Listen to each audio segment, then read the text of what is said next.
En 2013, la BMW R1200 RT était toujours la GT préférée des Français, juste devant la Yamaha FJR 1300. Et BMW n'a pas tardé à réagir. Un an à peine après l'arrivée de la nouvelle R1200 GS, voici que BMW nous présente ici en Corse la nouvelle R1200 RT.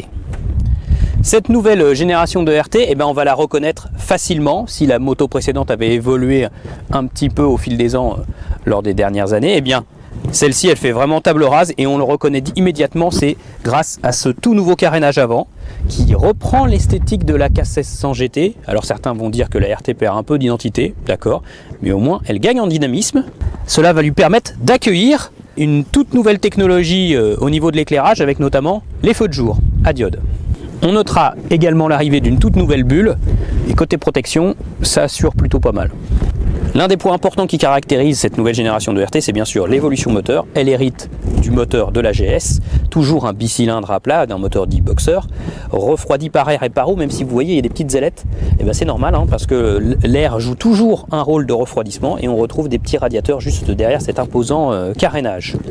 Il évolue pour 2014, il se veut plus puissant, 125 chevaux en version libre et plus de 100 Nm de coupe sur la plus large partie de plage de régime.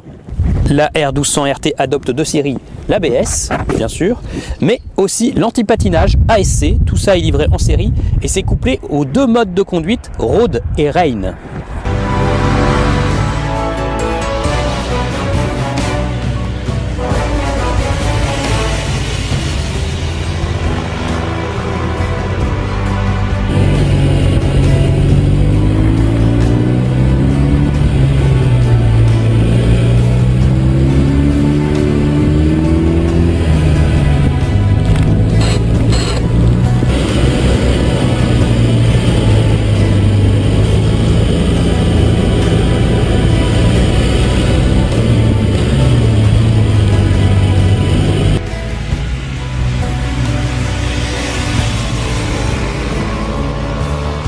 Après quelques dizaines de kilomètres passés au guidon de cette nouvelle RT 2014, eh bien on a une bonne nouvelle. Ceux qui aimaient la RT 2013 devraient sans doute aimer cette nouvelle génération de RT 2014.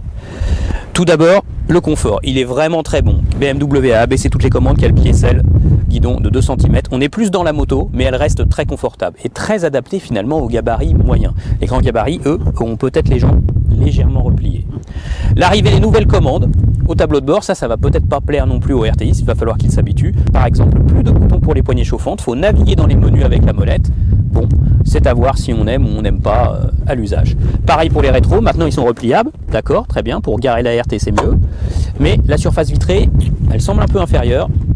Vous allez nous le confirmer par exemple dans le maxi test.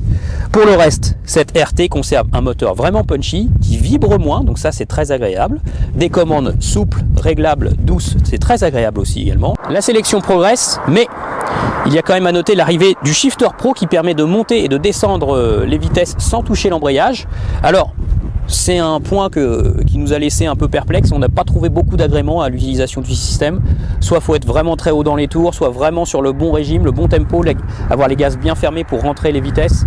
Bon, c'était pas très probant à l'usage. Nous vérifierons lors d'un essai plus complet. Et elle conserve le génial compromis qu'elle possède depuis plusieurs générations entre stabilité, tenue de cap à haute vitesse et agilité. Là, sur les routes de Corse qui tournicotent, c'est un vrai régal, on la place comme on veut et elle absorbe toutes les irrégularités grâce à ses suspensions qui travaillent très très bien en amortissement. Donc c'est vraiment bien. Confort, pilote, passager, ça c'est le top.